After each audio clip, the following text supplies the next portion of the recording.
어떻게 하면 똑똑하게 계약을 할 수 있을지 임 변호사님 꿀팁을 좀 보여주시죠. 예. 아, 공인중개사와 동행하세요. 어떤 의미죠? 이제 저희가 보통 이제 계약하는 그 중개하는 공인중개사는 실제로는 이제 임대인과 임차인 양측을 대리하는 거잖아요. 그래서 우리의 입장을 대변할 수 있는 공인중개사를 한 명을 섭외할 필요가 있습니다. 그래서 이 평소 뭐 아는 공인중개사가 있으시면 이제 동행하시고 혹시 모르시더라도 어떤 소정의 자문료 약 한 5만 원에서 10만 원 정도 자문료를 지급을 하시고 주변에 있는 공인중개사와 함께 동행해가지고 계약을 체결하게 되면 또 내 입장에서 또 이 계약서를 꼼꼼히 살펴보고 어떤 검증받을 수 있는 그런 기회를 이제 받을 수 있게 됩니다. 그러니까 내 편인 공인중개사를 5만 원에서 10만 원 정도 내고 자문을 받을 수 있는 거네요. 정말 꿀팁인데요. 그럼 김한나 변호사님이 추천하는 방법은 뭐가 있을까요? 짠! 똑똑한 전세계약법. 전세금 반환 보증보험에 꼭 가입하세요. 중요하죠. 이건 계속 강조해도 정말 지나치지 않습니다. 네.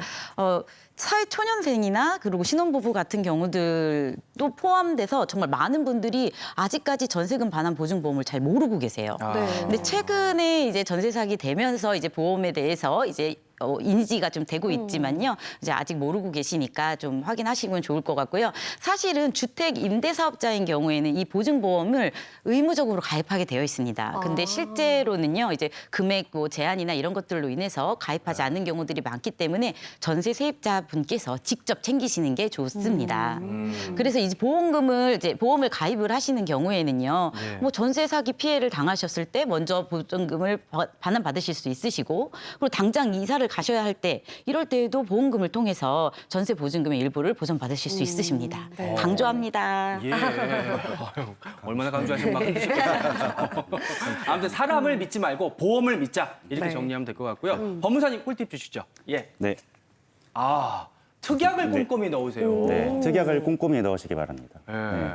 우리 보통 신혼부부들이나 사회초년생들 전세 대출 무조건 들어가게 마련인데요.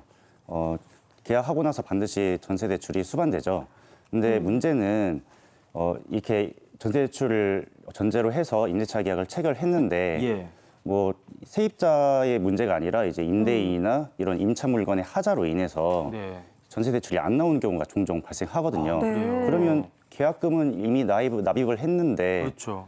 계약이 파기가 돼가지고 계약금이 물지되는 그런 상황이 발생할 수도 있습니다. 네. 날릴 수 있죠. 따라서 이런 전세 대출을 전제로 해서 예.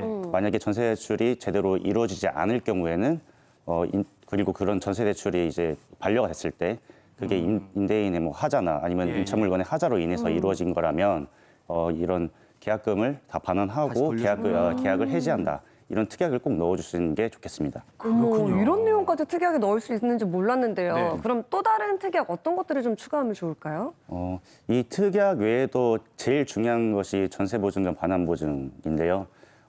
전세보증금 반환보증을 계약서를 작성하고 반드시 가입을 하셔야 되는데 이걸 전제로 계약을 했는데 만약에 이루어지지 않을 경우 또 임대인의 하자나 뭐 임차 목적물의 하자로 인해서 이 가입이 안 될 경우에는 기존에 지급한 이제 계약금을 납입한 거를 반환한다라는 특약을 꼭 넣으시고요. 네. 그리고 이거 외에도 임대인 체납과 관련해서 임대인한테 어떤 세금 체납액이 있을 경우 이럴 경우에는 계약을 해지할 수 있고 또 기지급한 계약금이나 체납액을 죄송합니다. 계약금이나 중도금들은 이런 것들을 반환한다. 이런 특약을 넣어주셔야지 나중에 어떤 체납액 때문에 경매에 들어가서 내 전세보증금이 손해가 발생하는 경우를 예방할 수 있습니다. 그렇군요. 네, 이런 그 특약들을 넣으면은 법적 효력이 있는 거죠, 법무사님? 예.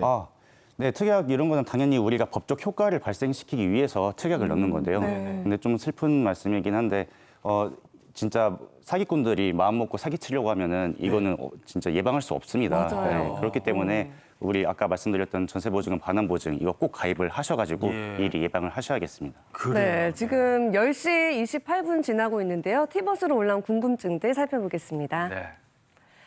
네, 예세맘이 전세 계약할 당시에 보증보험에 가입하지 않았는데요. 계약 1년이 지난 중간에 가입이 가능한가요? 라고 보내주셨어요. 살다가. 이거 궁금한데요. 어때요? 어떤- 가입이 가능합니까? 네, 예. 김 변호사님. 사실은 이제 대부분의 이제 보증보험에서 전세 가입을 하고 1년 안에 보증보험을 이제 가입하도록 되어 있는 조항들이 많이 있어요. 네. 그래서 이 질문이 나온 것 같습니다. 근데 그런 경우에는요, 사실 이제 다른 이게 보험은 사실 상품입니다. 그렇기 네. 때문에 1년이 도가해도 이제 보험을 들게 해주는 상품이 있다면 그걸 찾아보시는 게 좋으시고요. 그렇지 않은 경우에는 계약을 갱신을 하는 것을 이어서 하는 계약 갱신이 아니라 이제 새로 계약을 또 체결하시면 되거든요. 그런 방법으로 계약을 다시 체결하셔서 보증보험을 드는 방법이 있습니다. 예, 방법이 있다니까 꼭 한번 보험 고려해 보시고요. 네. 그다음 보겠습니다. 마음에 드는 집이 있어서 전세 계약을 하려고 하는데 집주인이 외국에 있다고 중개인이 위임장을 받아서 대신 계약하자고 하는데 불안해서 그냥 일단 왔습니다. 집은 너무나 마음에 드는데 안전하게 계약할 수 있는 방법이 있을까요? 법무사님, 있겠죠? 앞서 말씀드린 위임장, 인감증명서 이거 설명드렸는데 그 인감증명서를 확인하시는데 반드시 본인이 발급된 걸 확인을 하셔야 돼요. 예. 예를 들면은 인감증명서 우측 상단에 본인, 대리인란이 따로 나눠져 있습니다. 예. 그래서 본인이 발급돼 있으면은 본인란에 동그라미가 있고요. 예. 대리인이 발급했으면 대리인란에 동그라미가 있습니다. 따라서 본인이 반드시 발급했다라는 걸 확인을 꼭 하셔야 되고요. 거기다가 자필 서명이나 지장까지 있으면 더 확실하겠죠. 그리고 진짜 집주인과 통화를 한번 해보셔야 되고요. 네. 예. 또 외국에 있으니까는 예, 예. 불안하잖아요. 그렇기 때문에 통화 말고도 이런 것도 속일 수 있으니까 영상 통화까지도 한번 해보셔야 좋겠습니다.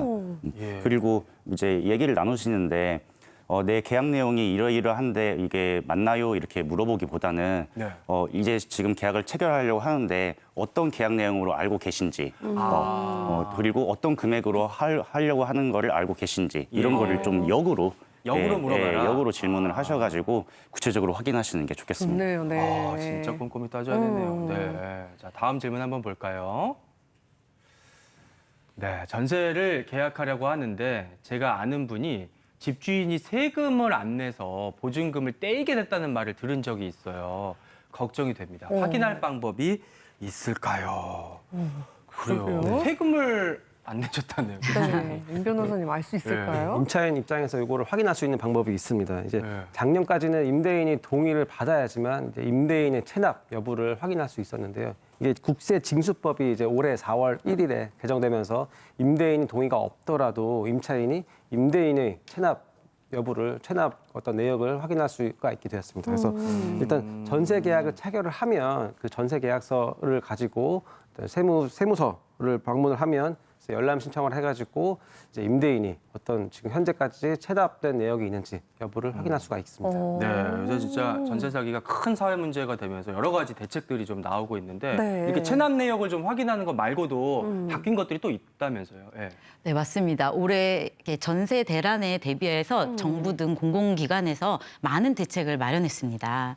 먼저 첫 번째로 이 대책을 마련해서 실행하기 위해서 전세 보증금 손실 피해와 관련된 지원 체계 구축, 즉 조직을 먼저 만들어야겠죠. 그래서 1월부터는 전세 피해 지원단, 주차 임차인 보호과를 설립해서 운영하고 있습니다. 보호과. 네, 맞습니다. 네. 그리고 2월부터는 아까도 한번 설명드렸는데요. 허그의 안심전세 앱을 사용할 수 있게 되었습니다. 이 안심전세 앱, 이게 저는 이렇게 외웠거든요. 안전 앱. 그죠?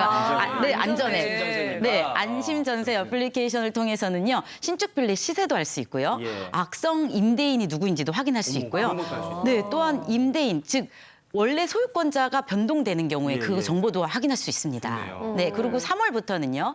전세 거래 경험이 적은 청년층들을 위해서 네. 원테이크 온라인 주거 상담소를 운영하고 있습니다. 그리고 네 번째로 또 꿀팁 하나 전해드리고 싶은데요. 네. 요즘 이자율 너무 세잖아요. 맞아요. 근데 그렇죠. 전세 피해자들만을 위해서 1에서 2% 정도의 저리로 약 2억 4천 정도까지 대출을 해주는 그런 상품도 마련되어 있다고 하니 한번 참고해 보십시오.